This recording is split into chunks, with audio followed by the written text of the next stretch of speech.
our stakeholder part portion of our meeting, and there are some incentives we can do this virtually for the meeting. So we're starting to see Dr. Here to be a class with all the skills to be and Jerry will all the things to go through the audio.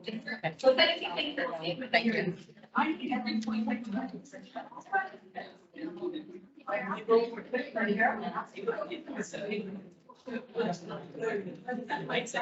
Everybody have to be quiet. Everybody have to be quiet. We can hear Dr. Newsflash, please. So Jerry, can you test the audio again, please? Hello, everyone. Can you hear me? Testing, testing. 1, 2. You'll have to speak loud, Jerry. And we can't hear you. Can you hear me better now? Yeah, that was better. Can you hear me better now? I think we're good. Okay. Update from the College of Dental Surgeons of Saskatchewan. We have been on a rebuilding phase for the past 5 months or so after Jared Orb decided to leave the organization. And then in a ground zero review, we are making significant changes to the HR structure of the organization. Christy, who was in charge of licensing, is no longer with us. Jason, who was in charge of marketing and CE, is no longer with us. Ben, who was an accounting lead, is no longer with us. Marion, who is the director of standards and complaints, will retire at the end of December. We have Jamie Korzak, who was actually the last person hired of the new hires, is the only one who remains, is now the executive director. We have a new licensing person. We are advertising for Marion's replacement. We are advertising for Jason's replacement. We are redoing our regulatory bylaws, given that the Dental Disciplines Act was changed to remove Section 25. So we're removing anything within our regulatory bylaws that speaks to anything regulation-wise that doesn't apply to dentists. And more sort of acute things that we have been dealing with is trying to deal with the Invisalign store in Midtown Mall and how that impacts our members who might be in concert or working with that Invisalign store, which given this business model, them in breach of professional conduct. So there's the long and the short of where things are at with CDSS. Happy to answer any questions.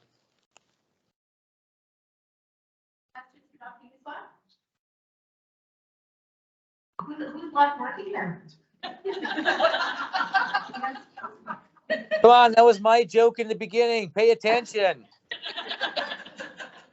Well, I mean, for a time there was the board chair, Gord Gillespie, myself, Marion, and Jamie. That was sort of the core group of folks working over the last 4 weeks or so, or 4 months or so, as individuals either resigned or were made redundant. There's a question. But as I said, we have. So there's a question. Can I have you come up to the mic, Tammy? Okay. Yeah. So there's a question. Good afternoon. I'm just wondering, I'm in Prince Albert, and I'm just wondering if you have an update on the U of S clinic there, because I tried calling the number and they said they're closed. They are. So yeah, I don't know if they've announced it. So the clinic, which was an outreach clinic in PA and in the forestry building there, will now be repurposed as one of the 3 dental therapy teaching sites, along with Regina at SAS Polytech and in La Ronge at a location to be determined later. So that whole experiment with the outreach clinic in PA did not go as smoothly as anticipated. However, the College of Dentistry found itself pressed to find a clinic for the dental therapy program, so they made the decision that it made more sense to use it as a dental therapy program site and to close down the outreach program.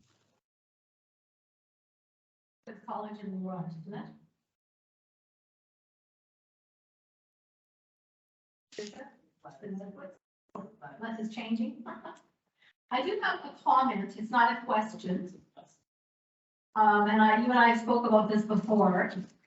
So the College of Dental Surgeons annual conference now, they use the acronym SOHC, which is the same acronym as the Saskatchewan Health Coalition Inc.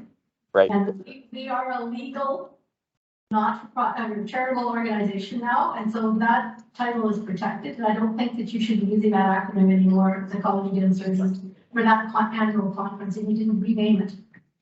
Consider it done under threat. I mean, any kind of threat from SOHC and Leslie Topola has to be taken seriously. So we will kill that name immediately. I'm in the office tomorrow.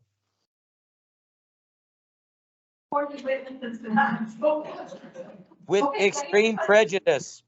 Just say it was legal like ours, it's legal like ours. So, any other questions for Dr. Yusuf?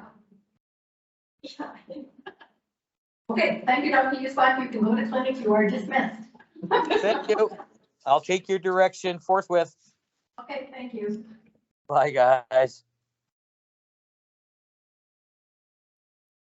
So moving on, Julia Bushing is with the Saskatchewan Health Coalition, and she is virtually online to do an update from them. And just so you know, the Saskatchewan Oral Health Coalition is now a member of the Saskatchewan Health Coalition as well. With synergy that we can get there, and again, we have to collaboratively work together to move along the agenda of oral health. So can we connect Julia, please? Is she up there yet? No. Yeah, this is her. So was she turning her camera on? Hi, everyone. Yes, I am. Hi, Leslie.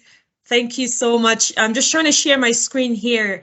Give me 2 seconds. Good to see not see everyone, but good to be here. I have been following your agenda the whole morning, and I see you guys have been, it's been a very busy and productive Monday conference. So I'm really, really excited to be here, actually. So thank you again for the invitation. I'm just going to share my screen here real quick, and then we can proceed. I hope I'm not too formal for having a presentation, but otherwise, I really don't need my my screen open. But I have it prepared, so I might as well just use it. But again, great to be here. Winter is here. We can't move back now. It's here to stay for the next 6 to 8 months or so. Okay, let me see here. Okay. Yeah, I'll share my screen real quick.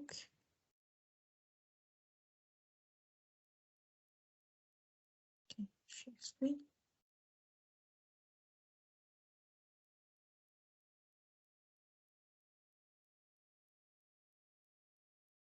Perfect.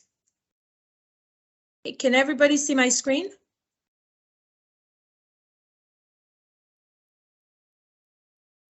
All right.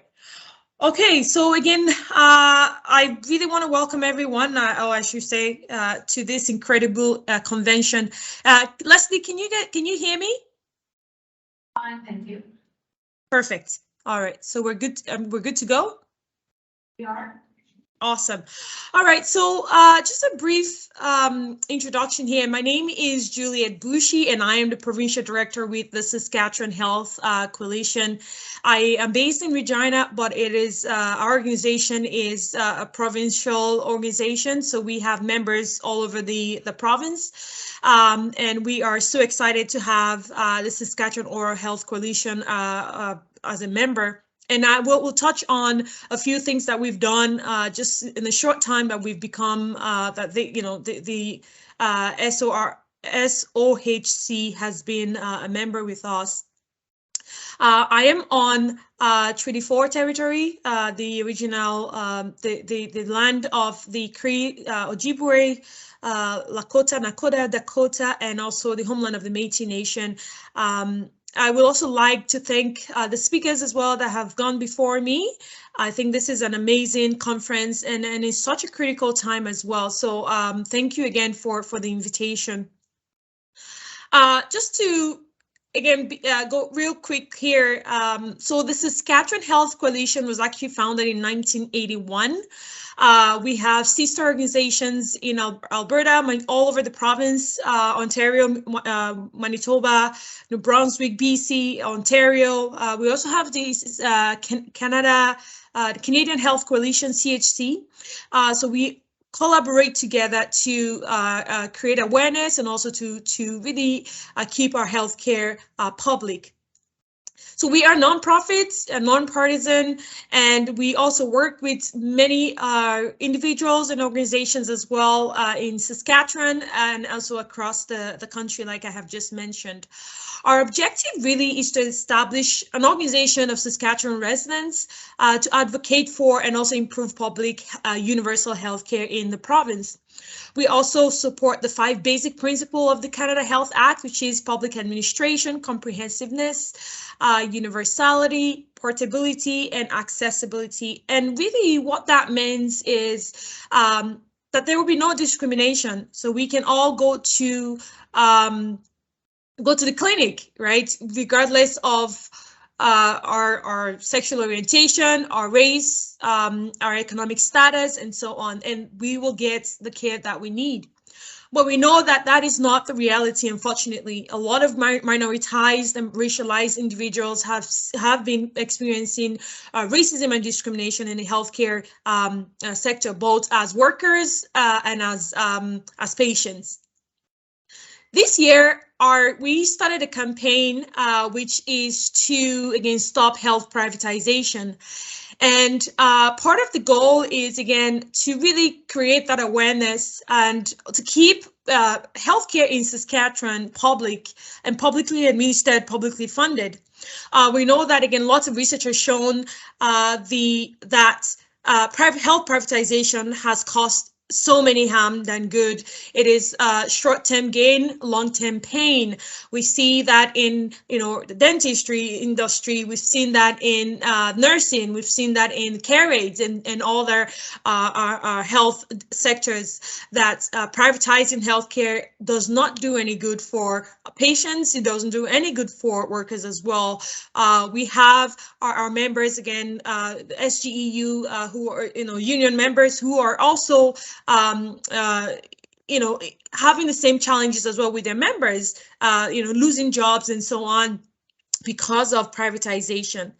Another objective of ours as well is to continue to increase community engagement. A lot of people actually don't know that our organization exists, and that's because really we just picked up last year.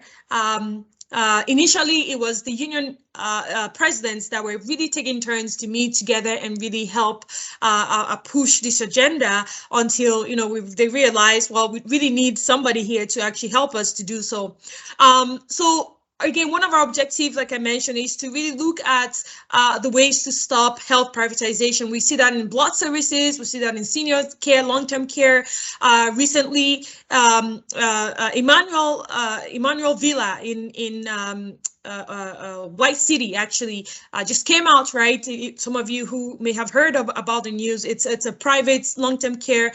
They were in an agreement in a 1-year pilot project with CHA, and now to move in, I think 40 residents from Pioneer Village here in Regina to Emmanuel Villa. I think this happened in 2020. And now the residents are being moved back to Pioneer Village and also other places as well. And the families don't want it. The long-term care, of course, operator don't want it. Actually, they want the residents there. And ultimately, what that brings is a lot of pain and sorrow and trauma for the seniors who are having to be moved around. They just got used to that environment, and now they have to move again. So there is really no accountability in terms of our healthcare system here, and especially in the long-term care sector. We see lots of privatized long-term care facilities being opened across the country, but you have to have money. It costs so much money. You have to have really good pension, really good financial background, which unfortunately not everybody has the privilege of having. And so we see that again in the long run. Our seniors are suffering because of that situation here. So we are advocating for publicly funded healthcare institutions where our seniors will be taken good care of. Our long-term care providers will be taken care of as well, because we know that that's not the reality. We know the story with extended care as well. But there has been a trend over the last decade with privatizing healthcare. Again, in 2010, the government again announced that there will be private for-profit clinics that will be open again and permitted to offer surgeries in Saskatoon and Regina. The government also moved to redirect $5.5 million in public funds to finance those private surgical and diagnostic test centers. In June, we had the privilege of having Leslie here as well as a guest speaker for a program that we organized here. It was titled the 35 year after termination, which is the dental health program, children program, sorry, 35 years after termination. And we had Leslie as well as Barb Byers speak about the history of the dental health program in Saskatchewan. At one point, Saskatchewan children had the best teeth in the country. Now it is not the case. We see again that our demographics is changing. We have lots of new immigrants. We have our Indigenous population increase, and these are vulnerable populations that really need these services, and unfortunately they don't have that. We can't fold our arms and just let that happen because it doesn't affect us. Ultimately, it affects everybody. And that's why we're here to advocate for publicly funded pharmacare, publicly funded dental program that will allow kids, regardless of their race or their income status, to have proper access to dental services, proper access to healthcare services. We again recently just had a rally at the legislative building again last week at the SFL convention because of the announcement of SLGA again closing all the stores. Well, while that is not a healthcare system or services, well, we do know though that the money, the profits from SLGA is being used to finance health, finance education, transportation, social services, and so on. But now that is being privatized. So ultimately, we are somehow that money is going to come from somewhere, which is ultimately the taxpayers, which is you and I.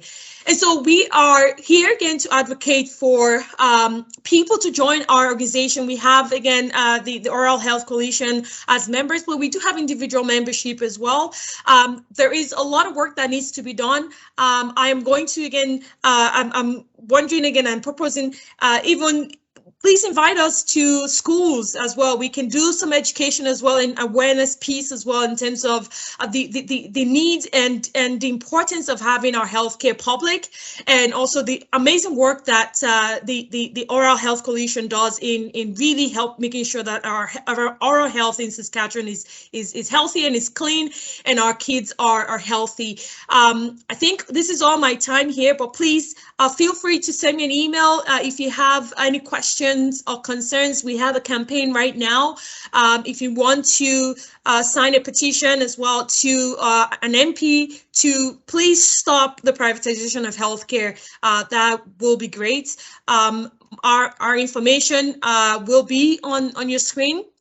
It is, again, individual membership is $20, organizations $50, and seniors are $10.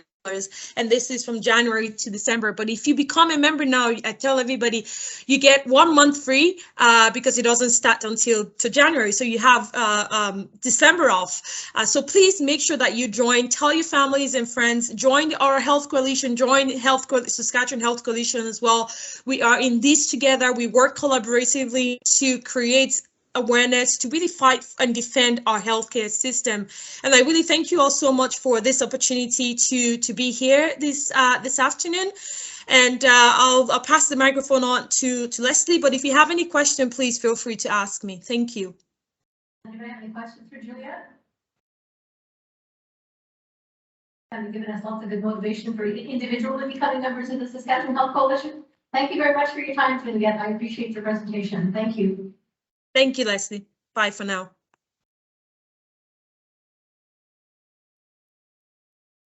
Charmaine there, right? Okay, so Saskatchewan Polytechnic update is by Charmaine Warnowski. And with Charmaine can turn her camera on. There she is. She's been waiting very, very patiently. Thank you for your time, and you can go ahead now. We can hear you fine. Wonderful. I'm just going to share my screen as well. If you can see that. Yes, I can see that it's up on the screen. Well, thank you for having me here, and thank you for allowing us to meet virtually as well. I was just away doing some things, and of course with the storm it makes it a little more challenging to get here, so nice to meet with you virtually. Just a little update about what's happening in our dental programs since the last we've met. So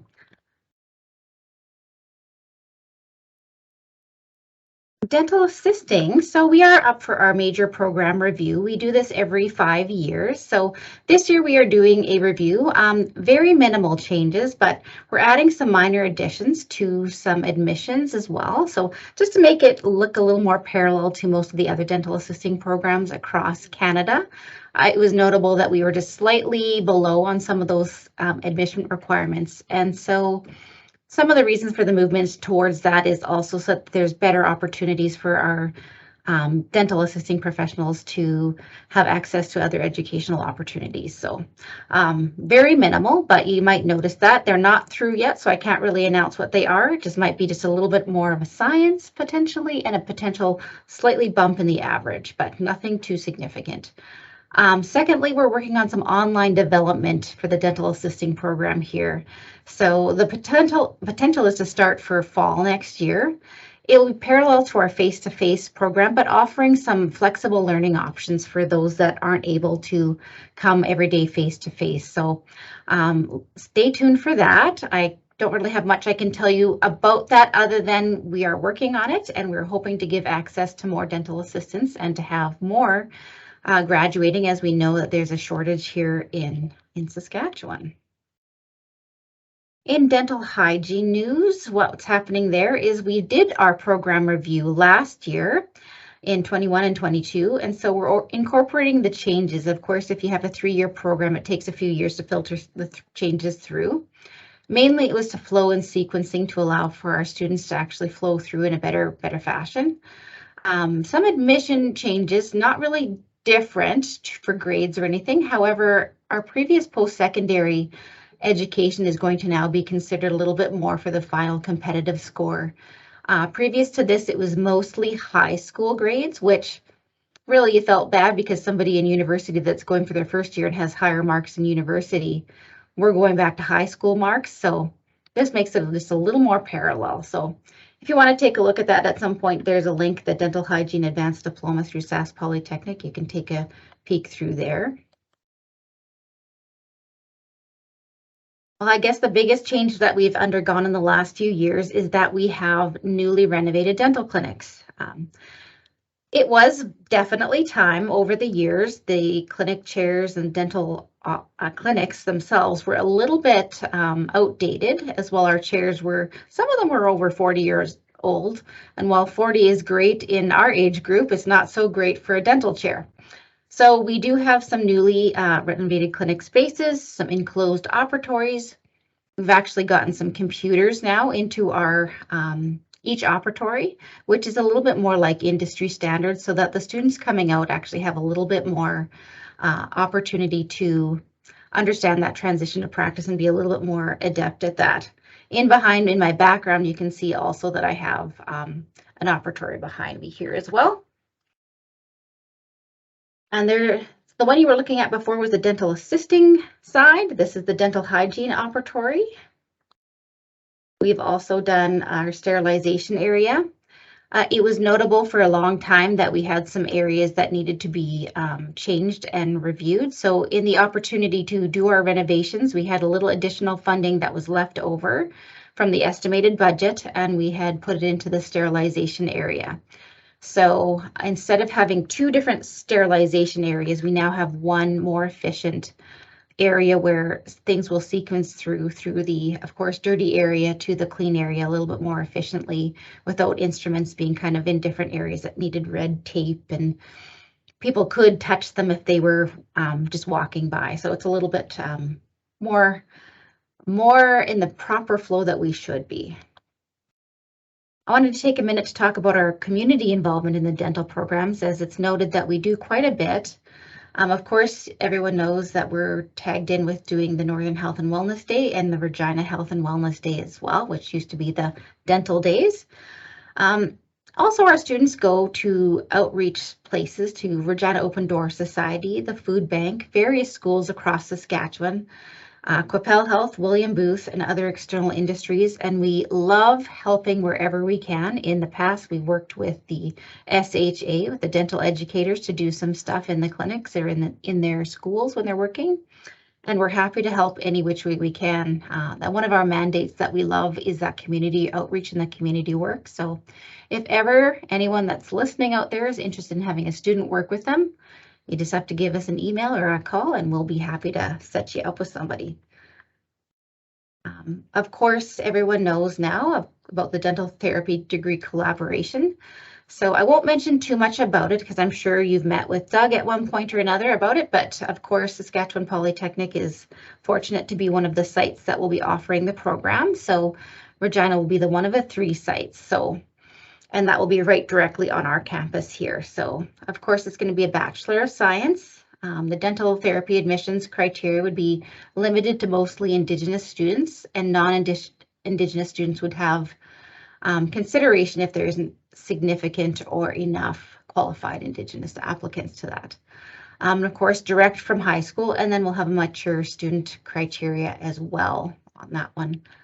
I'm sure you guys have heard most of this before, at least in some of your associations, so I don't want to dwell on it too much, but we're looking forward to having that here at Saskatchewan Polytechnic, as well as USask and Northlands College. So, and of course, just talks a little bit more about the dental therapy student body. So student sponsorship. So one of the admissions, not criteria, but helps to admissions is if they have some sponsorship to go back into their communities. So I won't get into that very much, but just thought I would share that with you in case you're wondering some of those details there. And really, that's what I wanted to share today, and a big thank you to each of you. So if anybody has questions, I'm happy to answer for you. Questions for Charmaine? Thanks. There's a question. Barbara, can you come to the mic, please? While Barbara's coming to the mic, I don't know if it's a question or a comment or whatever. So the baccalaureate of science, is it going to be dental therapy or dental therapist? It will be a dental therapist, well, it says dental therapy, so it'll be a dental therapist, yes, in the end, designation. Bachelor of Science. I have a question. What is the criteria to help for your dental clinic? I'm sorry, I didn't quite catch that. If you can speak. What is the criteria to have somebody come to your dental clinic? Like, is there a criteria, like what, like you have to be referred? No, it's if you would like to come, you just phone us, and we would love to have any clients come to see us. That is one area where we always struggle, is to find new clients to come in. I guess the only thing that we have Our dental, the restorative clinic or the chairside clinic really doesn't get underway until January. The hygiene clinic starts right here in November.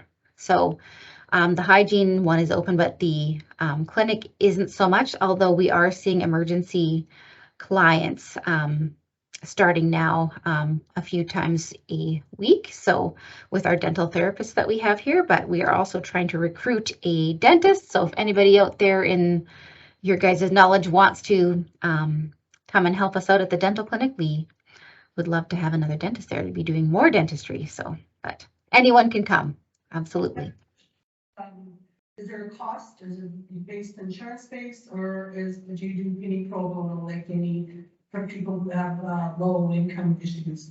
Yes. So for cleanings, we actually charge $50. That's fully straightforward for as many times as they need. So if somebody has, say you have to do quad by quad or sextant by sextant cleaning, it's still $50 for the entire cleaning. So if you come 1 time or 10 times, it's still $50. The second time that they would come in a subsequent appointment in that same year, say they need to have a 3-month interval, they would be able to get it at a reduced cost from that. So it goes down to $35. For the chair side, of course, we need to recoup some costs, unfortunately. So we do charge 60% of the fee guide. However, we get a number of grants each year to help us to subsidize care and often do quite a bit of free work as well. So yeah, and then that's above and beyond the health and wellness day that we have every year in April. So yes, thanks. Any other questions? I don't hear any other questions, Charmaine. Thank you very much for your time and thank you for patiently waiting. We appreciate you joining us. Thank you. Thank you. Take care. Thursday. Okay, so our last virtual stakeholder member update is Dr. Sherry McKinstry, and she's going to update us on the Indigenous Dental Association of Canada.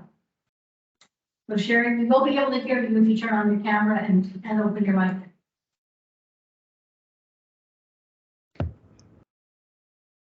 All good? All good, thank you. Okay, sorry I couldn't be there. I really wanted to be there, everybody. Unfortunately, duty calls and I needed to be here in clinic. So I didn't prepare a presentation. There's, as everybody may know or have heard, is that the Indigenous Dental Association of Canada only launched in March of 2022. And so while we are only starting, it's been definitely hitting the ground and running. So as you may have heard in the news, IDAC received some capacity funding and funding for the knowledge transfer project that we're starting up here based in Saskatoon. So that is just over $1 million over the next couple of years. And so we're really happy to accept that, I guess, that support from Indigenous Services Canada, because at this point it's kind of been me and whoever I've kind of recruited at this point that was willing to, I guess it would be provide their time and energy because we didn't have any funding. So now that we have that, we're hoping to open things up. We have a lot of projects actually that we have support for that we're going to be starting up sometime soon in the near future as soon as I get those resources put together. In addition to, I guess, that announcement of the funding that we received from Indigenous Services Canada, the Indigenous Dental Association of Canada is actually opening up our own physical location on the Muskeg Lake Cree Nation Urban Reserve here in Saskatoon. And so that has been underway in renovation now for about a month. We're hoping to get in before winter hits. However, we know how that goes. So I'm not anticipating it'll be sometime, I will say fall or winter. Once we have this physical location, IDAC is actually one of our endeavors is to set up mentorship program, but also a little bit of a research group that's going to be located in this physical location, which we are providing, I guess it would be technology to support the projects that we are hoping to get underway sometime soon, because we have a few projects that have been in the work for a little bit of time now. So when we launched in March of 2022, we started off with a webinar. And so this webinar, we had Indigenous Services Canada reach out to us following the tragic death of Joyce Echaquan. And it was in the webinar IDAC did was actually part of the Anti-Indigenous Racism in Healthcare series that ISK was supporting. And so we did agree to come on board at that point. It was a little bit early in IDAC's conception, but it was such an important topic for us to jump into and be a part of and bring this into the dental world in Canada as well. So in that webinar, we invited the dental community across Canada to join us on our reconciliation journey. We were only beginning it ourselves, and what a better way to start it with everybody that was willing to participate with us. In that webinar, we introduced Joyce's principle that we, I did have a little presentation put together that I can't pull up very quickly here, but we did have introduced Joyce's principle that we were hoping to engage and bring that awareness to the dentistry world in Canada. In that, as I'd mentioned in that webinar, we also included, that we were willing to start right from square one, where we were starting actually, and bring those that were interested into our reconciliation journey, which has been quite the journey since March, because we've been, IDAC has been invited to come speak at so many opportunities, to speaking engagements actually, that I'll mention in a little bit, where we were invited to come in. It was various topics. So various topics would include, let's see, we touched on reconciliation, but we also know that reconciliation is only the beginning to talk about it, and that it's an ongoing journey for everyone. And so we're hoping that as we go along, that we're bringing the dental community with us, and to help us learn as we learn along the way as well. We also talked about Jordan's principle. As I mentioned, we were mentioning Jordan's principle, or Joyce's principle earlier, but now as an upcoming webinar that IDAC is going to be hosting as well, it's on Jordan's principle, to bring that into the dental world. We know that there are resources available in dentistry under Jordan's principle, and IDAC finds it very important that we explain why Jordan's principle came about and how it came about, so that we're aware before we, I guess, benefit financially off of Jordan's principle. We need to know why it exists. So another webinar that we have coming up as well, we have an oral surgeon that was gracious enough to give his time to put together oral surgery webinar for those that are practicing in the communities for any topics. And I reached out through our Facebook group to figure out what topics they would like covered from an oral surgeon.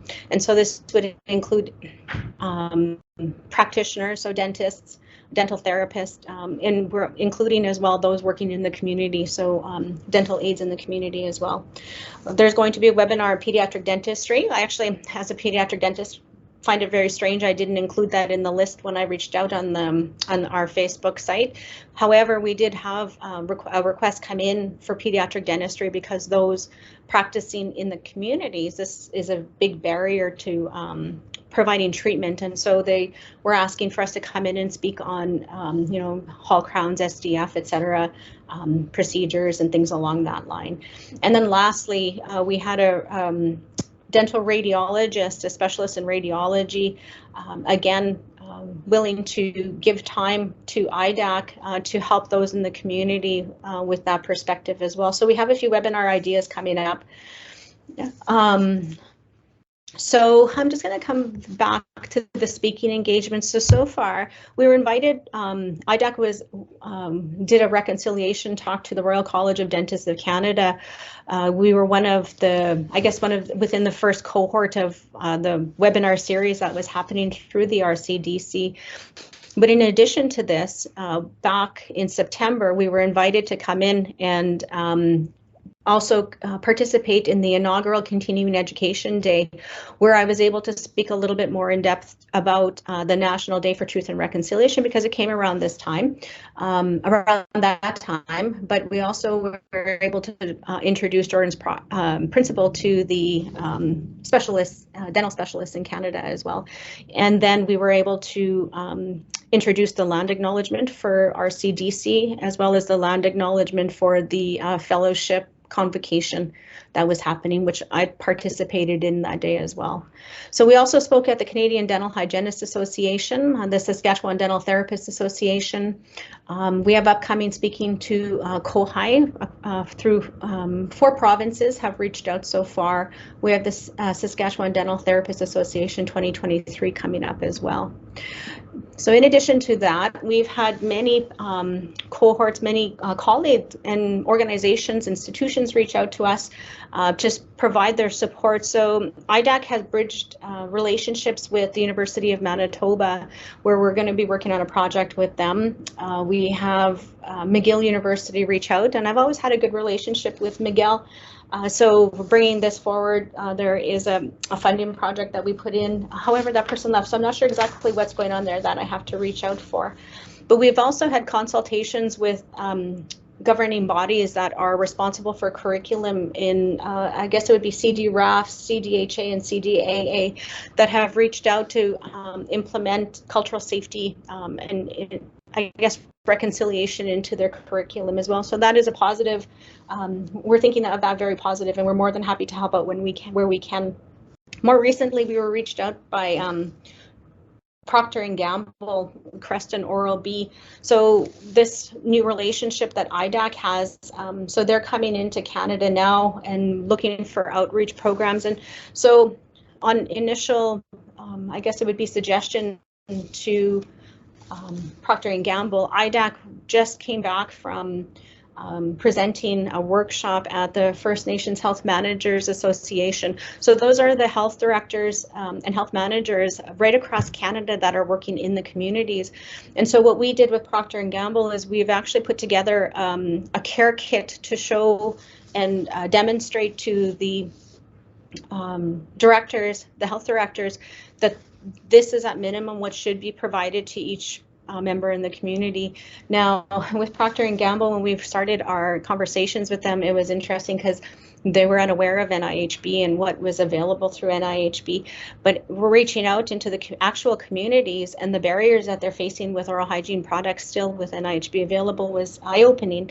And so at the end of the conference, with the with the samples that we did have left, we were able to provide some samples to the homeless shelter this would be in Victoria, but a majority of the samples that we did have remaining was one community that I had a very long discussion with in northern BC, actually, that has very limited access to these products. So we were more than happy to help out and provide those to that community. Now, with what we were able to do with that community was interesting because they have, in this collaboration and partnership we've developed, we're actually announced at the workshop as well, is that any community that was having issues with oral hygiene products and access to those products is something that we were hoping to make available to those communities to remove that barrier. So those that have, in addition, have reached out. So we've been working with the FNIHB Anti-Racism Advisory Circle. We've been working with the Canadian Dental Association, so we will join the CDA NIHB Technical Working Group. I am actually a board member on the Canadian Society for Disability and Oral Health, so we're integrating the two because we're so intertwined.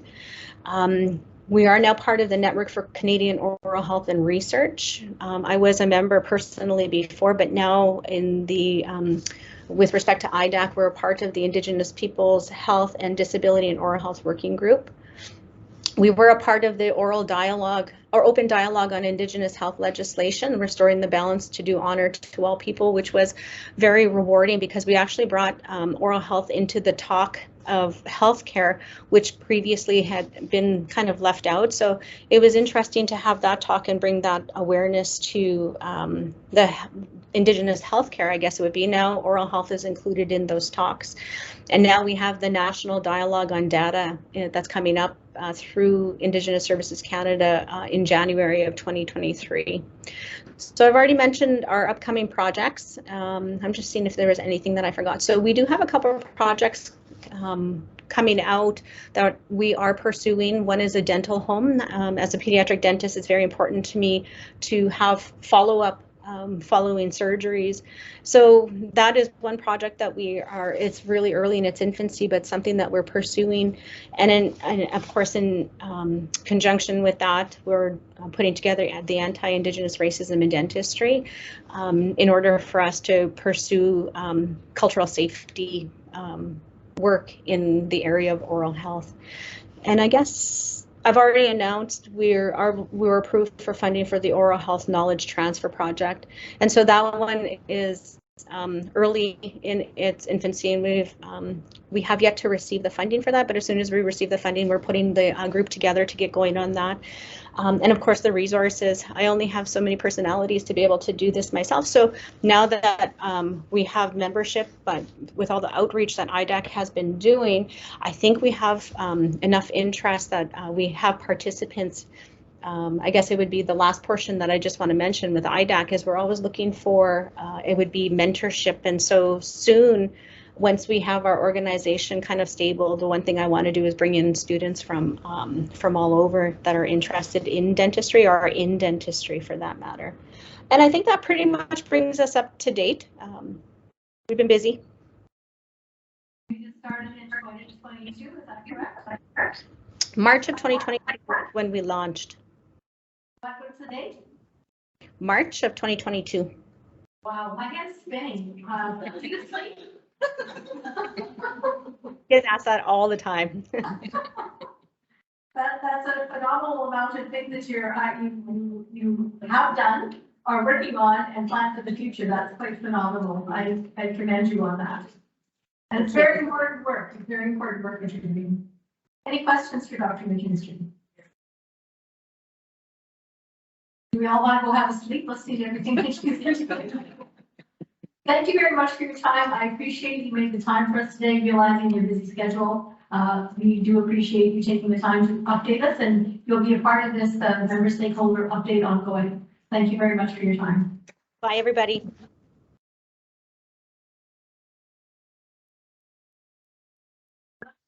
It's the end of our virtual member stakeholders, and so we'll just go kind of through the list right at the moment. So there is no report from the College of Dentistry, University of Saskatchewan. Dr. Secura is out of the country and Dean Booster, so he didn't feel he could come, and he didn't have a leadership team member to come. And there's no report. Marcella thought this was tomorrow, but she is stopping by to drop off. I thought I was looking at the door. Has anybody popped in the back there? Okay, yeah, here's some people look out for it. She's coming to drop off all the storybooks in Cree and Denise that she said she would have available for us. So she actually is not feeling well, so she's coming in all that stuff, but she's going to drop off the books and take off. So other than that, I don't have an update from her. And so we'll move on to the Denture Society of Saskatchewan, and Boyd can come and do his update, please.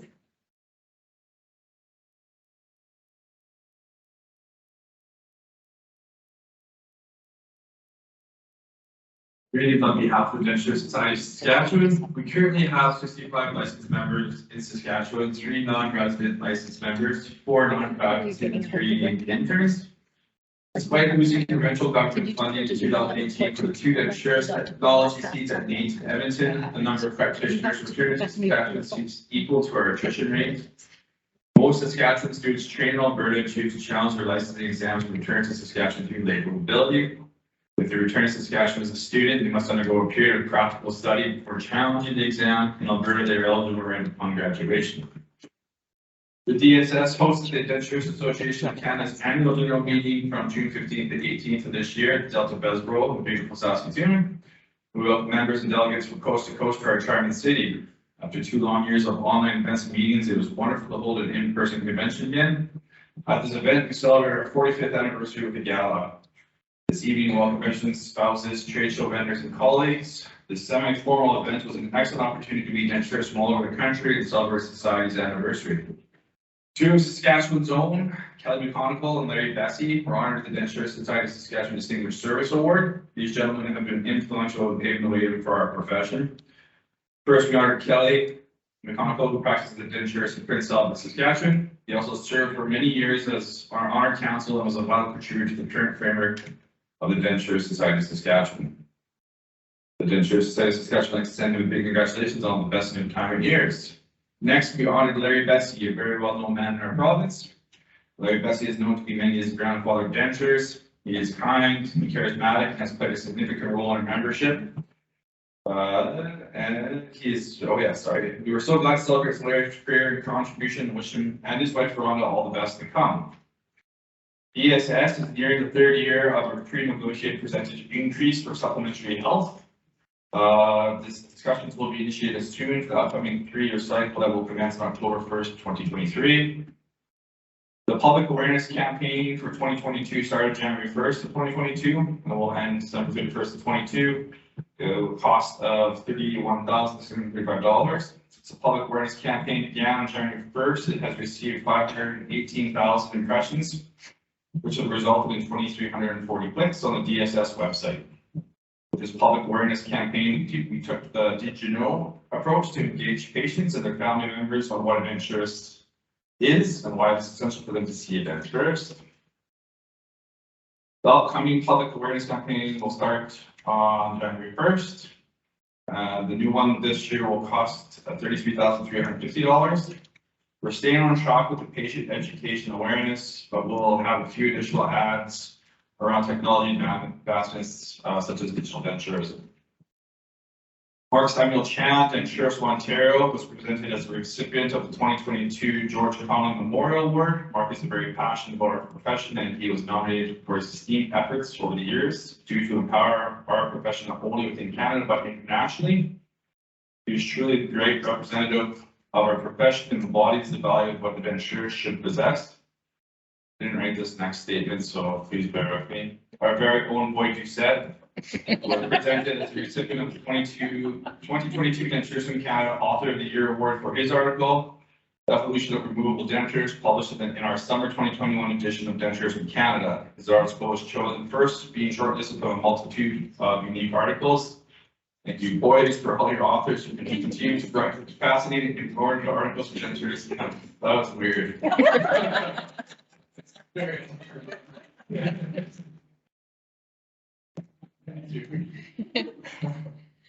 Good enough. The Oral Health Component of Statistics Canada Health Measures Survey Cycle 7.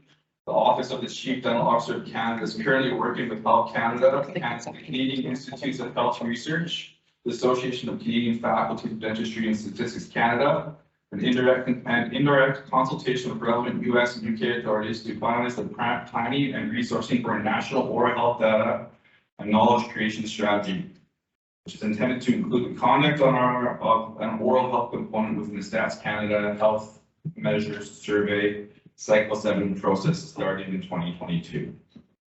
The DAP, the Dentures Association of Canada, the 22 AGM was given direction to strike an education advocacy task force. The primary function of the education advocacy task force is to clarify what changes in the education landscape affect the profession's future and to advocate for publicly or privately funded and delivered post-secondary education. The purpose to assist the profession in understanding the current and future landscape by developing and preparing necessary information to meet the profession's needs. This education advocacy task force is being compromised and will report to the DAC executives. Women in dentures are on the rise. We're proud to be part of the business journey of female entrepreneurs. To learn more from these women directly, DAC conducted a Q&A survey to create a compilation article to highlight these women and guide current and future women dentures through the ever-changing landscapes. This will be published in the winter 2022 edition of Dentures in Canada, themed Women in Denturism. To ensure that such a monumental edition has representation from all corners of Canada, the DAC has requested that each provincial association create and submit a perspective article from the province on women in their province who have or are having a monumental impact on the profession of denturism. I'm very proud to say this is a classmate of mine, and the article first discussion was written by Ashley Ball. We appreciate the chance to provide this short update and welcome any questions you may have. And we'll submit this on behalf of the Dentures Society of Saskatchewan. Do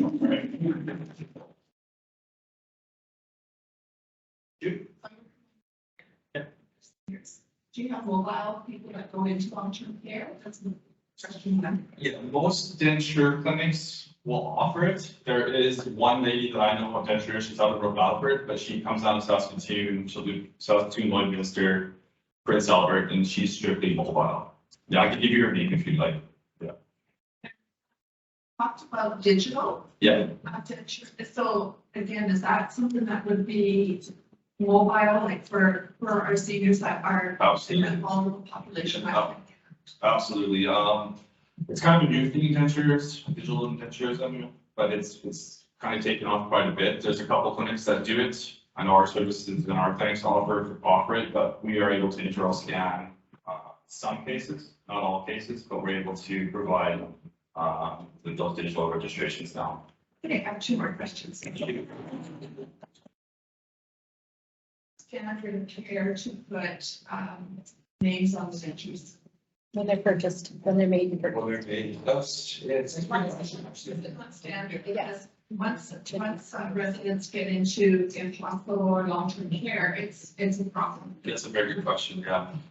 It's something that right now as dentures, in our fee guide, they charge for it. Now, most patients or most long-term care home patients, the dentures will automatically apply those in what we do. I can't speak for others.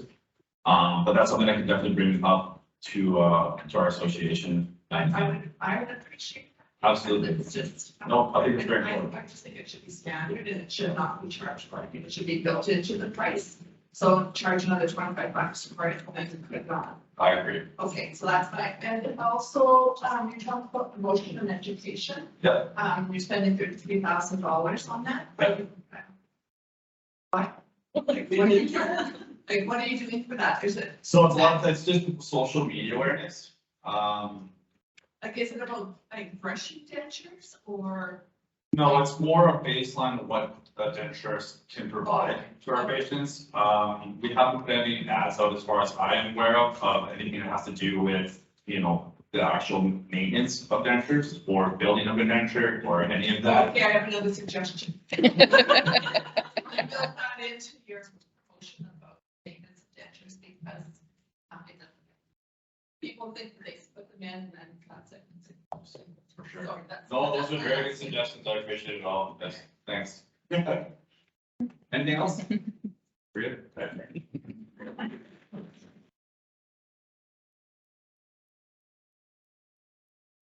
Give you 10 points for that you didn't write your report and somebody wrote before you. There's lots of us do that and take the credit for it. Marcella just did drop off the books at the back, so there's a pile of Jenny and a pile of Cree, so at the coffee break, people can take a chance to look at that. She is congested, and so she doesn't feel like she should come and do a quick report. Okay, so moving on, make it for Indigenous Service in Canada.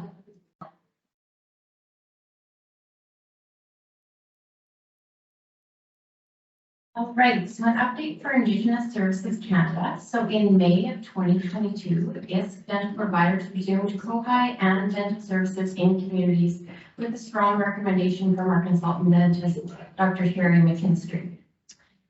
A few dental therapists continue to support COVID immunization clinics, but the focus definitely switched to resumption of COHI and dental services. Throughout the summer months, much time was spent cleaning up clinics, going through all expired materials, in-person fluoride varnish and hand washing training, collaborating with new and old COHI aides and health directors, and collecting all new authorization forms for the program. All dental treatment supplies were ordered over the summer months, and almost every material was needed in order to relaunch services in the fall. The focus of the fall has been attending well baby clinics in health clinics, resuming screening and fluoride varnish clinics in schools, and continuing to train and support new COHI aides in our communities, the communities. Treatment dental therapists have begun using digital radiography and are in the process of installing dry shields in the 6 treatment dental clinics. Mandatory training of CPR and mask fit testing were completed in September of 22.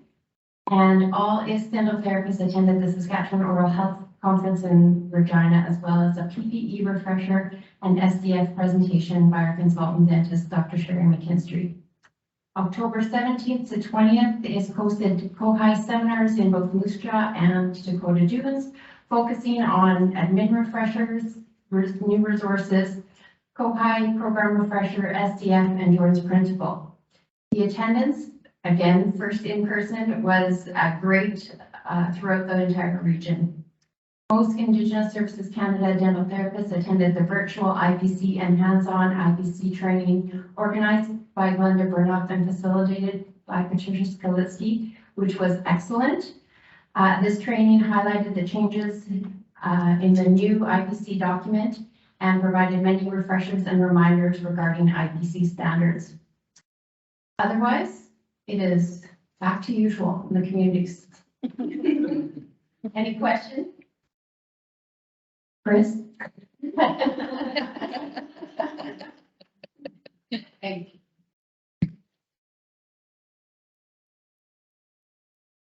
Oh, from like we're on to team back.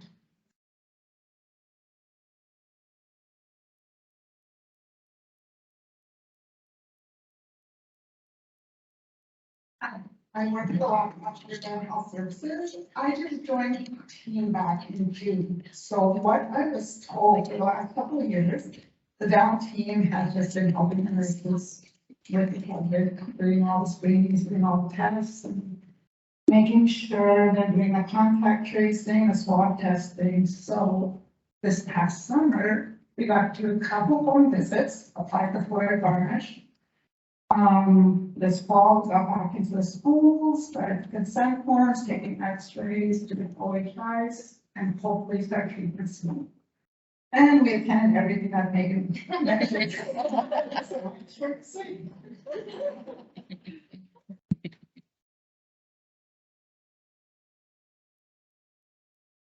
Billy from the Mental Lake Tribal Council.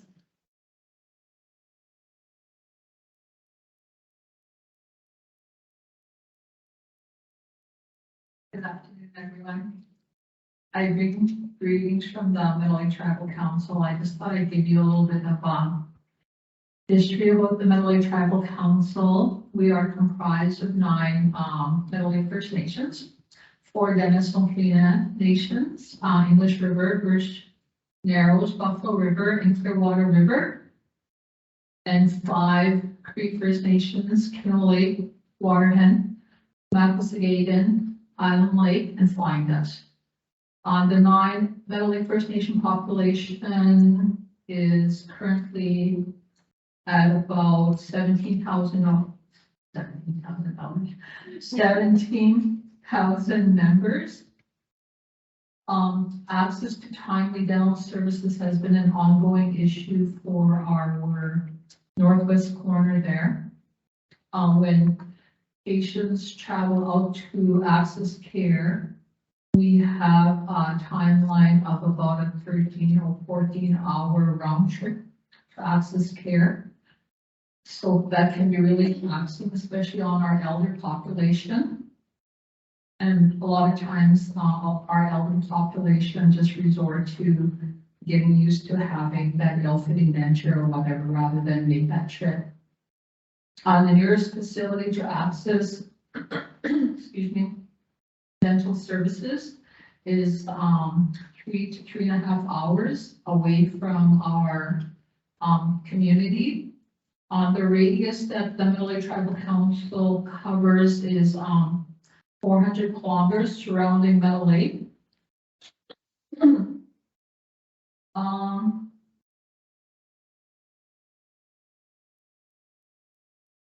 Maybe Jolene can touch on this in terms of the dental staff that we have.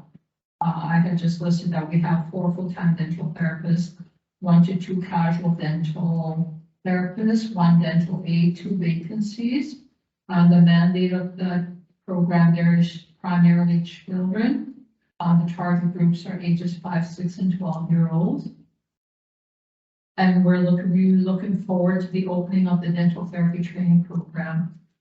I also supervise the early learning years. That's the Aboriginal Head Start and the childcare program.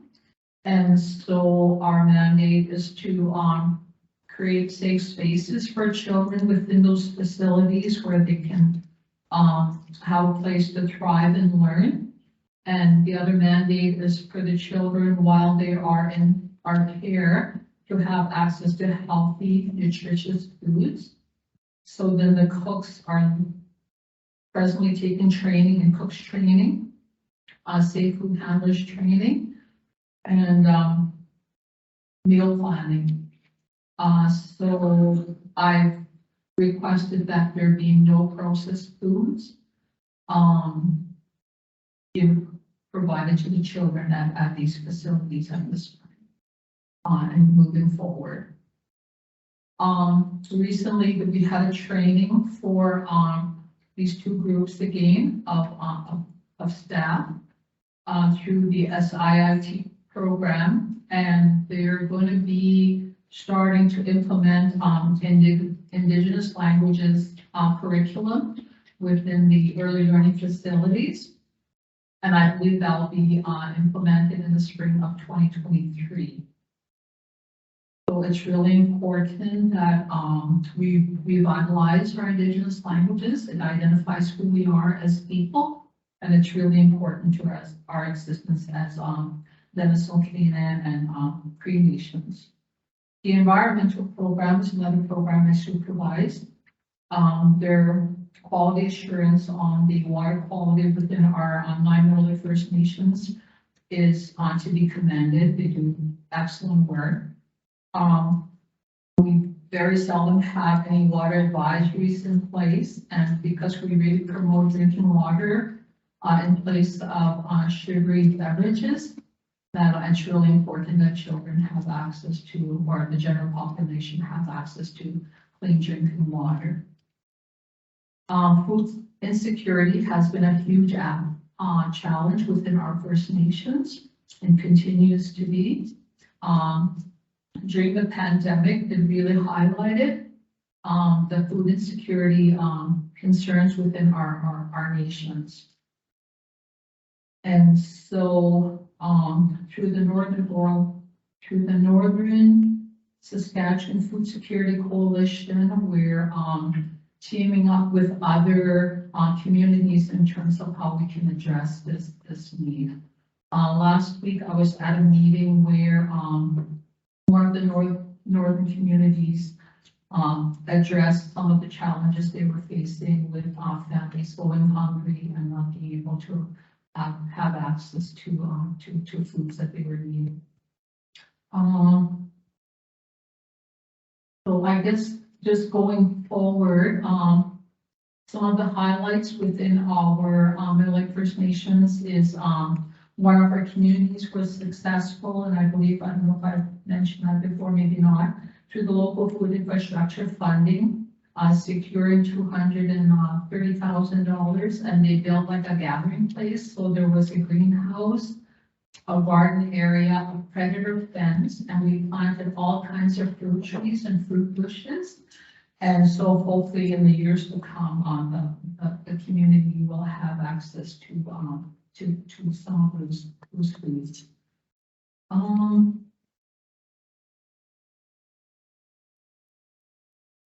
I believe that might be it. Yes, so that's from the Knowledge Council. Thank you. Millie, we talked about all the supervision. You tell us what your new title is in your new role. Oh, I'm sorry. I'm the community health director at the Middle Lake Tribal Council. I supervise, I believe, 7-8 programs. Thank you.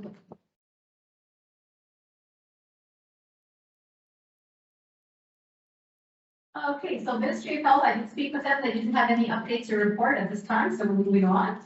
Colleen, she did get in touch. Brother is partly why she's not here, and she has no report. I didn't see Melanie here. Melanie's not here, right? I don't think we have a report from Melanie, do we, Lena? No, okay. Okay, so then moving on with Glenda for Onion Lake Cree Nation.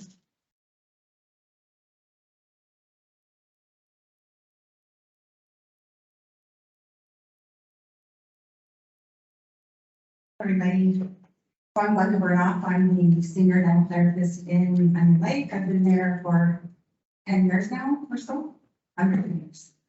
So Onion Lake is Williams Creek First Nation. We straddle the Alberta-Saskatchewan border. We're about 50 kilometers north of Lloydminster.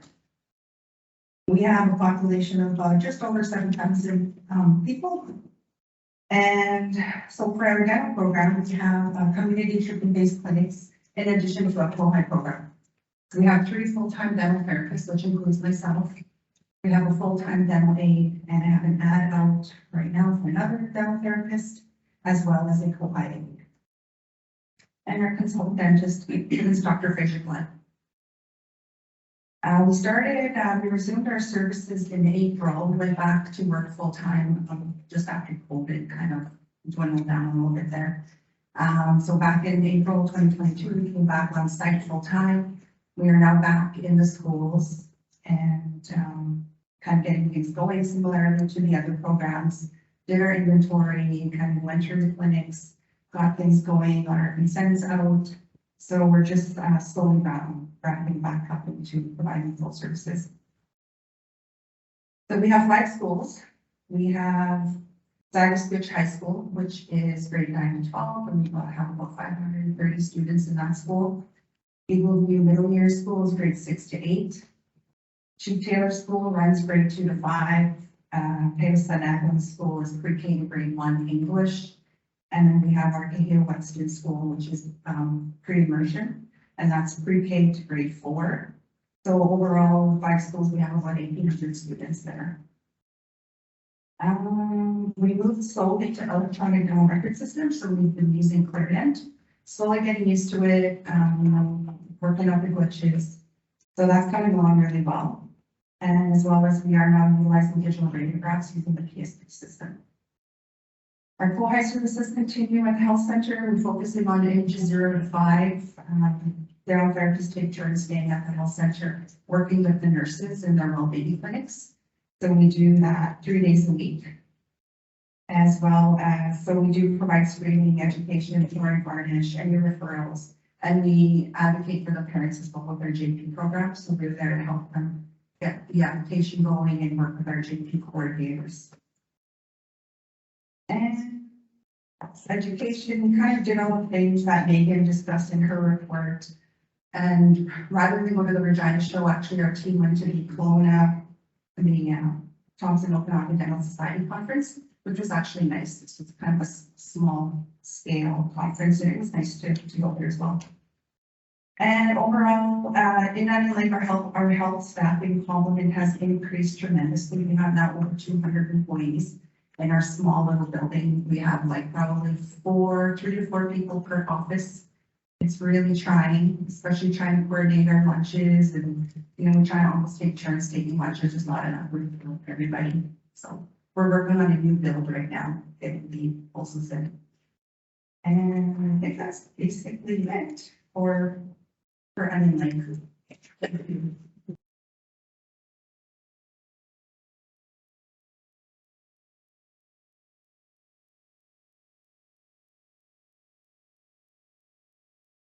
Kelly?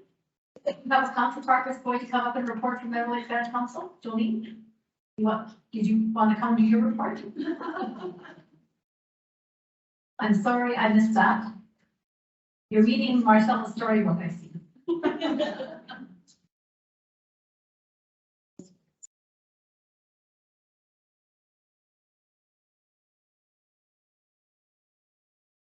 So we have Patricia do hers, and in the meantime, you can find your notes. Would that be okay? Yes.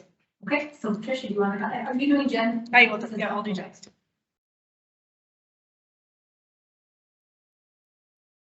Good afternoon.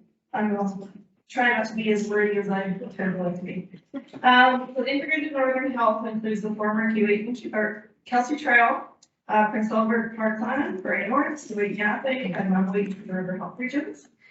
So first of all, I feel like just, given that we're coming out of a pandemic, and I don't think we've actually met since then, I would just like to give huge pats on the back to all the oral health professionals in the Integrated Northern Health. They had a huge presence. Sorry, my eyes are bad here. They had a huge presence in the pandemic response, being deployed to contact monitoring and home health monitoring. They performed NP swabs, throat and nair swabs, and collected gargle samples, which are things we didn't even know existed prior to the pandemic. They managed test sites, assisted the PHEC operations team. They coordinated vaccine clinics, administered SARS-CoV-2 and influenza vaccines.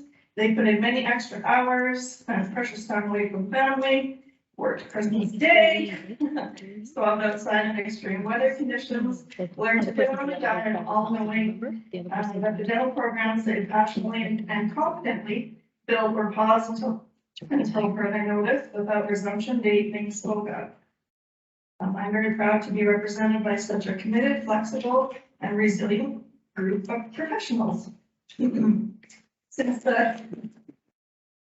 that's not just integrated Northern Health. I realize there's way more dental professionals I could kudos to, but I'll just speak for them. Since the resumption of the dental programs, we have faced capacity challenges due to vacancies of both dental therapists and dental assistants. So the Integrated Northern Health right now has vacancies for 4 dental therapists and 4 dental assistants. Go dental therapy training. All programs have resumed exams and or fluoride varnish clinics, trying to catch up on all the children that have never been seen yet or those that have fallen behind because of the pandemic. Some communities have resumed sealants in schools. Restorative services will follow once they have a handle on their preventative services. So just some specific area highlights. Because we are a vast network, Integrated Northern Health, it's a little bit different depending on geography. So Prince Albert moved from in-house reprocessing to central sterilization, which mirrors other prevention programs in the province. The programs that provide treatment services continue to provide their own reprocessing. We hosted Health and Wellness Day on October 14th, 15th in Buffalo Narrows and Wawash.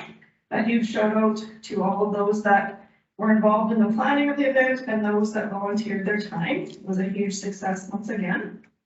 Dental services contract from the U of S has been signed and services to Wawash will be commencing soon. The Saskatchewan Retail Food Costing Task Group is conducting the 7th Provincial Nutritious Food Basket Survey. This survey enables the province to determine the cost of a list of approximately 60 foods that reflect Canada's healthy eating recommendations. The results of this survey will be used to determine the cost of healthy eating in Saskatchewan and help organizations budget for food programs. So along with the public health nutritionists, we collected food costing data in the communities of Laurent, Lac-Range, Geneva, Creighton, Bobel, Buffalo Narrows, Isle Cross, and Wawash. As Megan mentioned, I provided a virtual infection control update and an in-person hands-on refresher focusing on reprocessing for the northern programs, including SHA, Lac-Range, Geneva, MLTC, Indigenous Services Canada, Onion Lake, PBCN, and Valor Treaty 6. Community health promotion events have resumed with a strong focus on prenatal education and parent support. We presented and participated at the School Nutrition Mentoring Project through Northern Healthy Communities Partnership Healthy Eating Team. Sessions for nutrition workers in schools, daycares, and early years centers to provide updates on nutrition information, as well as we did food security, we did budgeting, we did food safety, we did oral health. So, and that was just to give them ideas that they can take back to their communities. We presented to the Northern Public Health nurses at their provincial their northern meeting with an update on oral health and CHC oral health assessments. As Gwen had in her report, that's part of the child health clinic, is that there's an oral assessment. So there we just did an update on that. There was some interest from the PHNs to apply for varnish. So I will be discussing with supervisors and managers on providing training and hands-on mentoring to the public health nurses. Fingers crossed. And we continue to work with the MHO to improve community water fluoridation adjusted values in the tri-community area of Orange, and Black Ridge, Indian. The community water fluoridation has not been at optimal levels for many years, so stay tuned on that.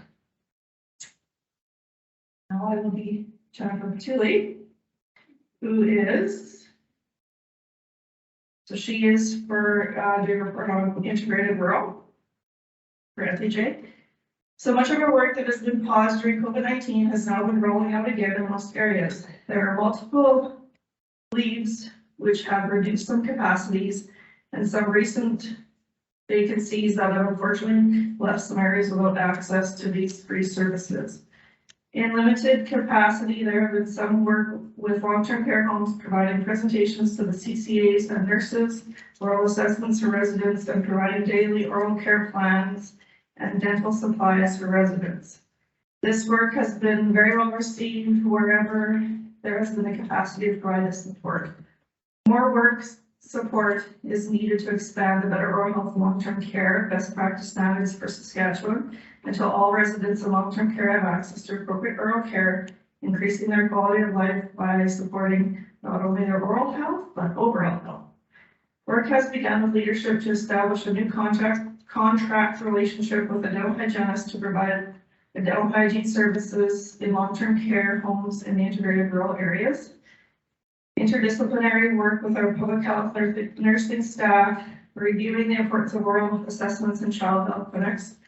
Public health nurses are the gateway to this young population and are a key player in providing families with early support and advocacy for preventative oral care, pardon me. We have widely reestablished work in our local and rural public health clinic locations, providing fluoride varnish clinics for kids 0 to 6 years of age. Most of these referrals being received from the local public health nurses as a result of the child health clinics. Providing the enhancement of dental services / dental treatment and fluoride varnish programming for grade 1 and 2 students in targeted high-risk schools, including fluoride varnish for the pre-K and kindergarten students. Work on specific focus groups providing specialized oral health content and support when work and updates are completed on a variety of documents like SHA, Ministry, professional associations, documentation, and materials. Most recently, we have worked to ensure oral health is embodied in health documents such as the Work Baby Record, Saskatchewan Prenatal Record, Kids First, Parent Mentoring Curriculum, Saskatchewan Child Health Clinic Manual, Saskatchewan Prevention Institute, and more. She left me a comment. I won't read that. It just says add more or replace them. These are not relevant, but I think I was supposed to do that and not read that out loud. All right, that's it.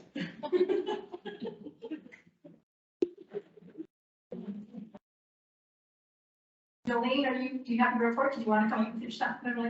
I'm sorry about that.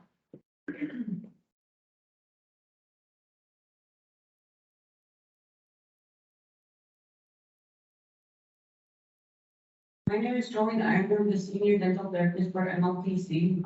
Lily's my supervisor. MLPC serves 9 First Nations. 8 communities have dental clinics which receive preventative restorative dental services, and 1 community receives prevention services such as oral health, education, screenings, and fluoride varnish. We have 2 full-time dental therapists who serve 2 communities each, 2 casual dental therapists who serve 2 communities each, and I provide dental services when I can to the other community. We currently have 3 full-time co-high aid positions, with 1 working full-time and then 2 are on leave. Each co-high aid serves 3 communities each, and they provide all the co-high services. We have X-ray sensors installed at all 8 dental clinics and are used by the dental therapist. We have purchased Ableton and are just in the beginning stages of it, so it's kind of a process because we're used to the paper, the carding. We handle dental brush kits to students from Head Start up to grade 12 on a quarterly basis. Fluoride varnish is provided to students in Head Start up In Head Start up to grade 2 quarterly and is provided for students grade 2 and up twice a year. Treatment plans have been provided by Dr. Fraser Glenn for 3 communities, and the other dental therapists do their own initial exams in the other communities. And we have purchased a portable dental unit to be used for exams, cleaning, sealants, and for heart fire and for flying dust, which is the one community that does not have a dental. Okay,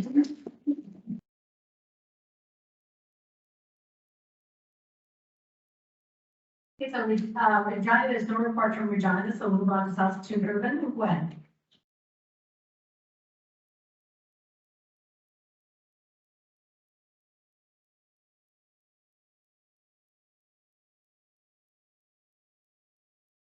Well, we've been busy like everyone else since the pandemic and all the redeployment is over. We're all back to regular programming again. So in the Enhanced Preventive Dental Services Program, last year due to COVID, we weren't allowed to be in the schools with restrictions yet. So we decided to try something new in Saskatoon. We called it our hub model.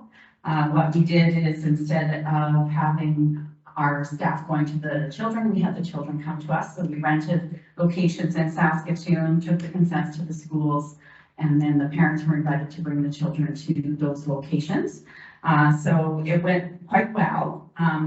We were able to see out of our 73 high-risk schools, 55 of them participated, and we were able to see about 520 students. And so this year now, this fall, we've resumed going back into the schools, so we're full speed ahead. Our drop-in fluoride varnish clinics continue to run in Saskatoon. We have been training some of the new casual public health nurses to provide fluoride varnish, like I had mentioned before. It's going well, and it's well received by the public health nurses. Something that we do in Saskatoon here at the center at so it's the Community Health Center at Market Mall. We do some screenings and some minor dental services, I guess I could call them, for seniors. So at that Community Health Center, it's focused on anyone over the age of 55 to come to the clinic. So we will do dental screenings, consultations, and some minor dental procedures such as fluoride varnish, lots of OHI, lots of education, and some even dental labeling at that clinic. So that is resumed as well.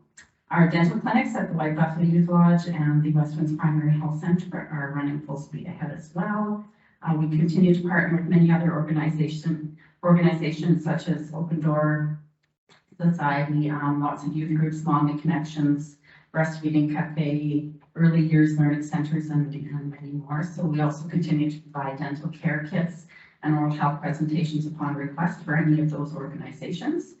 We recently have been working diligently to learn and navigate our new administrative system, AIMS, which has now been put to rest for a short time. These new lines on my forehead is AIS. So yes, we worked very hard to learn it, only to have it put on pause for a while, and I'm sure it will come back being much better than before. All the bugs worked out. We've also been working on the public health realignment. That's a work in progress. Working on the transition from the Saskatoon Health Region website to the provincial SHA website.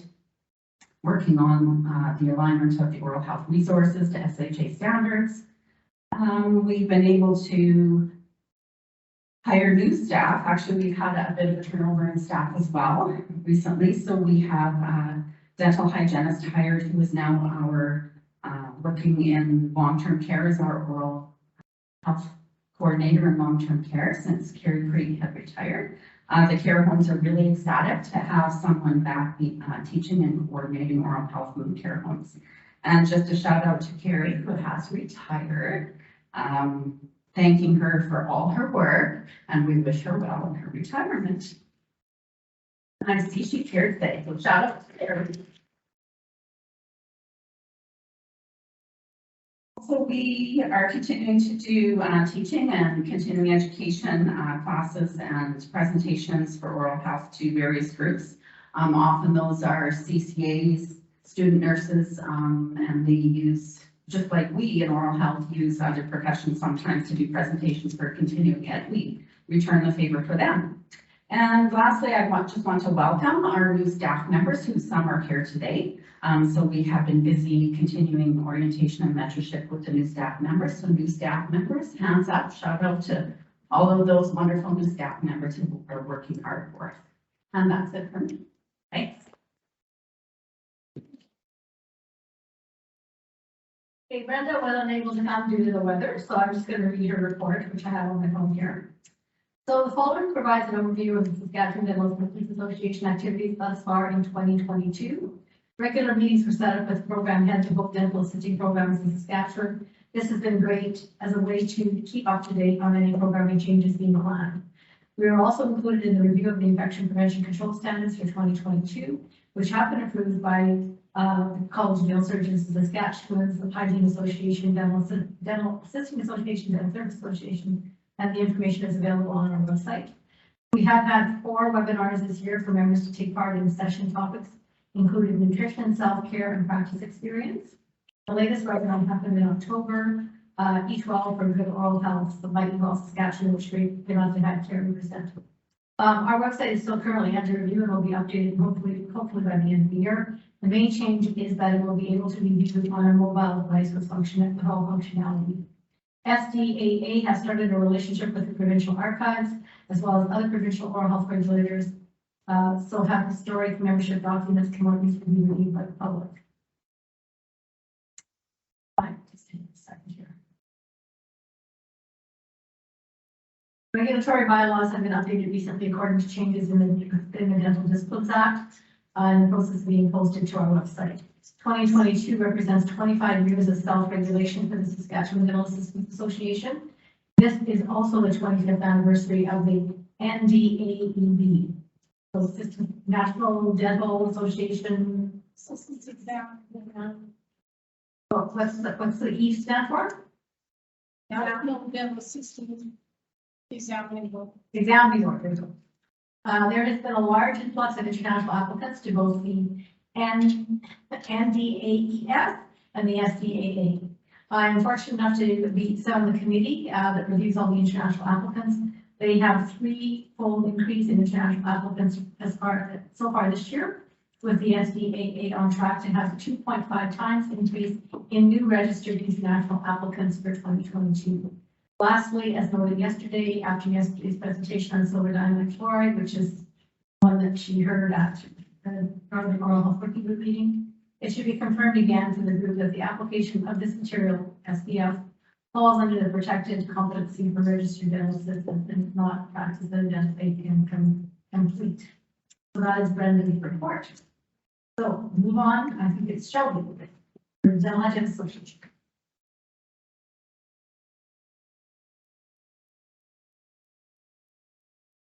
So the mandate of the Saskatchewan Dental Hygienists Association is to ensure that the Saskatchewan public receives safe, quality dental hygiene care.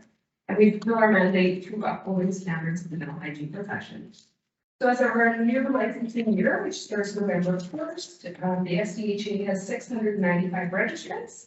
Of those, 618 hold a full license, 49 a non-practicing, and 28 hold a conditional license, which does not permit them to administer local anesthetic.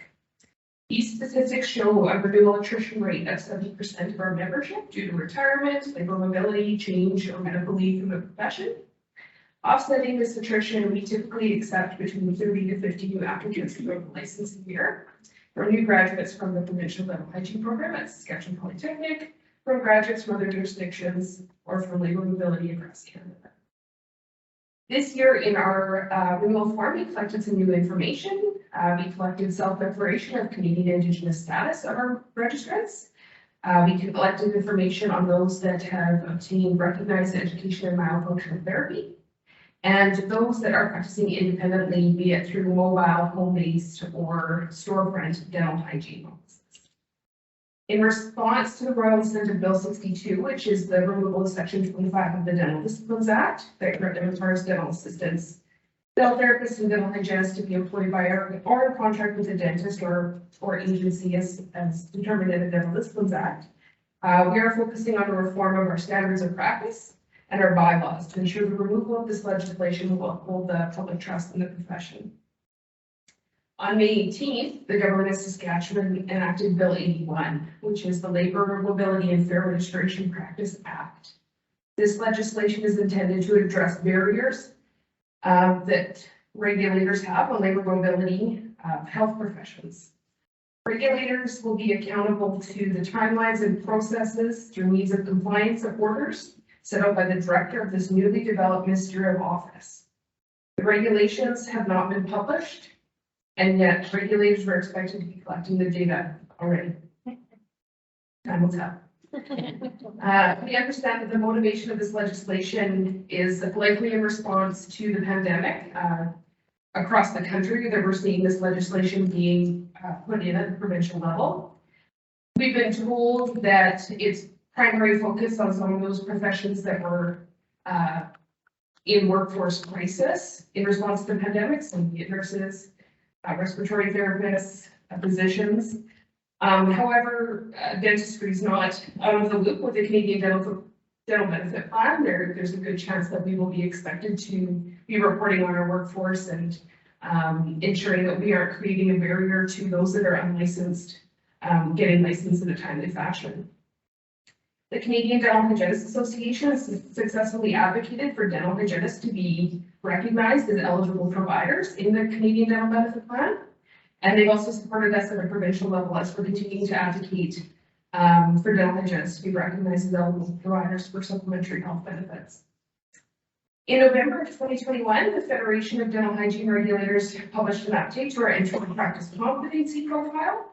We're now working on a knowledge transfer of these competencies with the Commission of Dental Accreditation of Canada and our National Certification Board examining, as well as educators, and we're hoping to have these competencies implemented very soon into programming. The competency profile includes an ongoing commitment to truth and reconciliation. We've partnered with an Indigenous leader who will be connected with others across the nation to get a national perspective on the competencies. We've selected an artist that has crafted a design and will create a story about the piece that articulates the connection between the project and the Federation of Dental Hygienists of Canada. The art piece will depict a heron, which is a consideration for the meaning of patience, grace, self-reliance, and watchfulness. In mid-October, we updated the infection prevention and control standards with the help of representation, equal representation from the other healthcare professionals. We also created a highlight document that I have shared at the resource table, highlighting some of the primary changes to the document. It's also available on our website.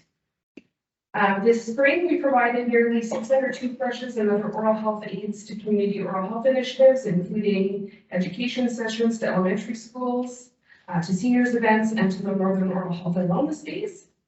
The SDHA assisted in planning the Northern Oral Health and Wellness Day, which you will hear more from the FAE following the updates.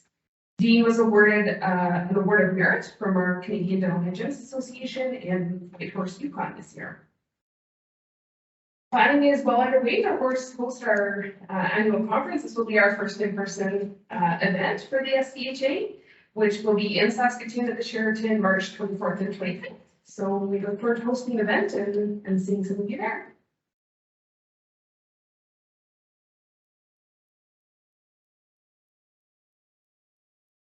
I'm just going to come forward and do the report from the Saskatchewan Dental Service Association.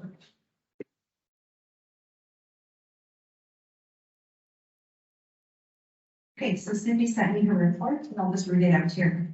Hello, everyone. My apologies for not being able to attend the meeting. The weather just isn't cooperating these days. It's great that the coalition can once again meet in person. Dare I say it is great that COVID has somewhat subsided. The SDTA is proud of the role many of our members played in reducing the impact of COVID-19 in our communities. We truly are a diverse profession. The SDTA currently has 185 registered members. There are 169 practicing memberships licenses issued in 2022. There are 16 non-practicing memberships. We are also very proud of all of the health professionals that participated in the Health and Wellness Day in the Wash, Clearwater River Designation, and Buffalo Narrows. I can't think of a more worthwhile and rewarding event. We're very proud of you all. We are anxiously waiting for the launch of the U.S. Bachelor of Science Dental Therapy program. I receive emails daily from interested individuals who are eager for enrollment information. Information will be on the SDTA website as soon as it is available. The bill to remove Section 25 of the Dental Disciplines Act was given royal assent on May 18, 2022. Removing Section 25 will enable dental therapists, dental hygienists, and dental assistants to work independently. Further work needs to be done before the removal is implemented. The 49th annual conference will be held in Moose Jaw on April 28th and 30th, April 28th to the 30th, 2022. Registration information will be available on the SDTA website when available. 2024 marks 50 years of dental therapy in Canada. Organizing has begun for the 50 Years of Dental Therapy in Canada conference. The event will be held in Saskatoon in late April 2024. The conference will have attendees from across Canada and abroad. The internationally educated dental therapist program is still in its pilot stage. If you know of any out-of-country trained dental therapists that would like to take the program, have them contact me. We hope to hold another assessment weekend in early 2023.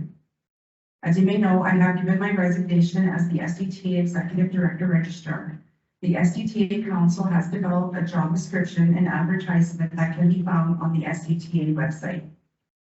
If anyone has any questions or would like more information, please give me a call. The dental therapy profession has seen far too many setbacks over the years, but dental therapists have remained true to their mission statement of being dedicated to improving and promoting oral health excellence for all, respecting diversity and individuality. We are committed to protect the public by ensuring the quality and competency of our members. Due to the hard work and professionalism of our association, the SDTA Council, and our members, the profession will continue. I have enjoyed my time as Executive Director Registrar of the SDTA. I'm extremely proud of our association and its members. I'm leaving at a time when the future looks bright for dental therapy in Saskatchewan and Canada. I am excited to see what the future will bring for our profession.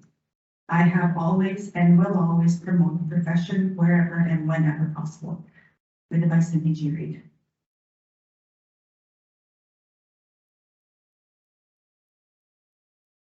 Glenda and Dr. Yazdani is going to do an update for Saskatoon Tribal Council.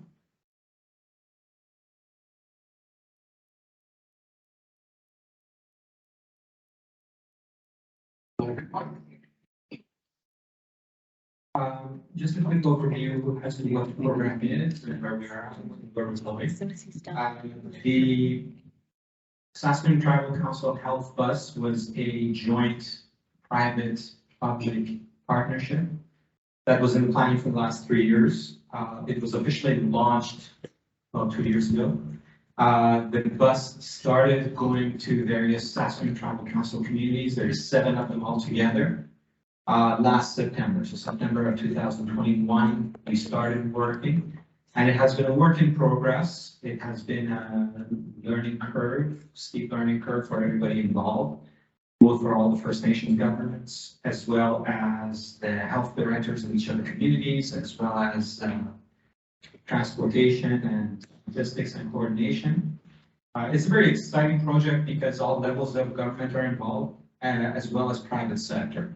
So there are a lot of eyes on this project. It has,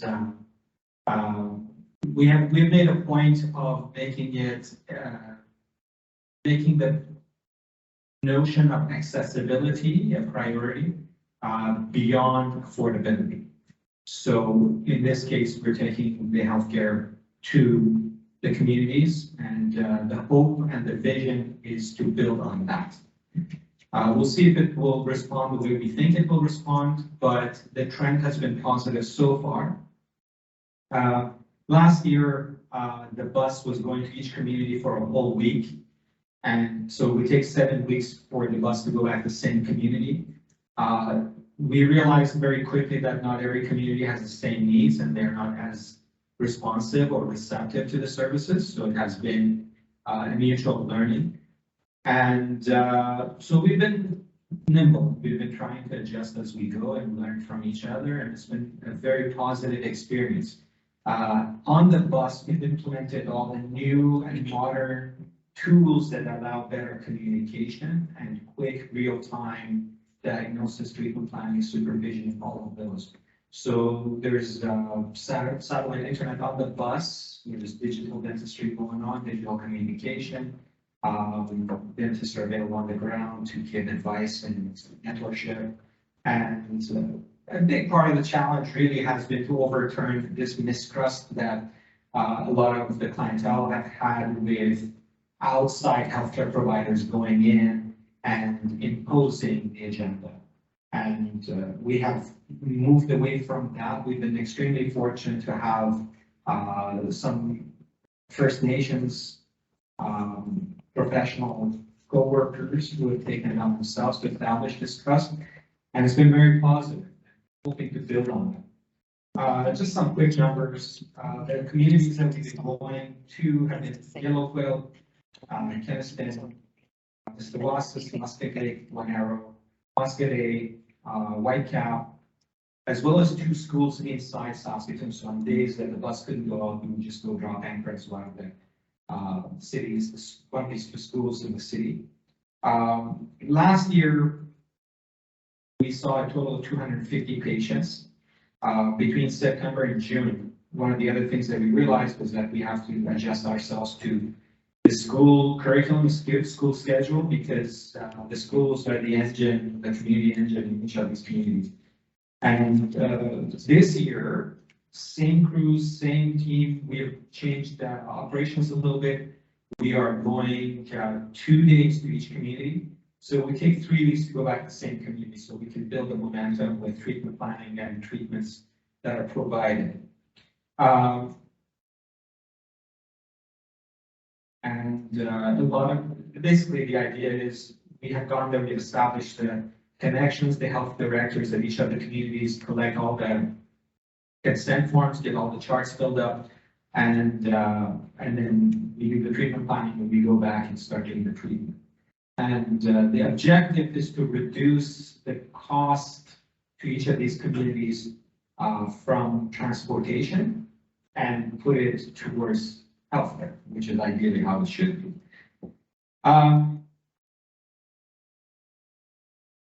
The bus goes out Monday to Thursday. Every Friday is maintenance on the bus, just to make sure they stay on top of whatever needs to be maintained. A lot of the roads are not great, and those are realities. So that's it in a nutshell. We're hoping to build on that. The word on the street, I don't know who puts these words on the street, but the word on the street has been 4 or 5 buses coming through the system. And this particular bus is a 5-year pilot project. And if the trend continues, this could be one facet of a new healthcare model to provide healthcare to distant communities, smaller communities, regardless of whether they're First Nations communities or not. Rural communities, hard to reach areas and hamlets and things like that. So that's a good quick overview. If there are any questions, I'll be happy to answer. Go ahead. Funded the program. The funding is primarily a joint venture in terms of funding alone, federal and provincial government. And the ownership of the project is Saskatoon Tribal Council. And so my relationship with Saskatoon Tribal Council's partnership on the local level, and they have a partnership with the governments. On the bus, like. Who's actually doing the services? Yeah. We have a therapist and we have an assistant. And they go on all the time. And there are 2 dentists on the ground that are available for approving the treatment plans, overseeing the provision and sequencing of the treatment plans. And they coordinate referrals to the city because not all the work can be done by the therapist. So then they refer them either to the clinic in town, and then the ones that need to be referred out for general anesthetics and comprehensive treatment, then we coordinate that. So do they drive the bus? No, the bus, so on the bus, there is mental health care as well as a team of first responders. So when the bus goes and drops anchor, the mental health and the healthcare team go inside, and the dental team stays on the bus because the clinic is on the bus. And they have a driver, there's a professional driver. The engine for the logistics and the driving, all of that is Medicare Canada. So they're ambulance drivers, they're professionals and do this for them.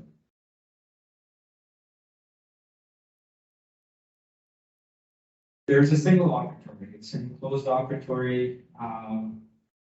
My recommendation has been to go away from the idea of a bus and go to the idea of a trailer, where you can provide more services and have two operatories, but we'll see if that comes to fruition. And it's fully functional in the winter, in extreme weather? Well, you know, it's fully functional depending on the weather, but yeah. But- We are kind of at the mercy of the roads more than anything else. And so unfortunately, this underfunding really extends to different facets of access, including the roads. You know, everybody can be available, we can have the bus and all that, but if the roads aren't there, we can't do it. So it's a big, we have become wise to how big an issue underfunding is for access. So the roads are okay, but it's really cold, you can still run. I think they have a threshold of -30.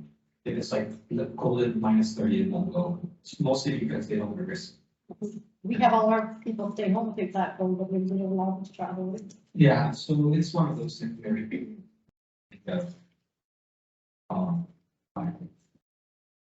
When you expand or train, then I have a hygienist on your spouse, is that one of the or?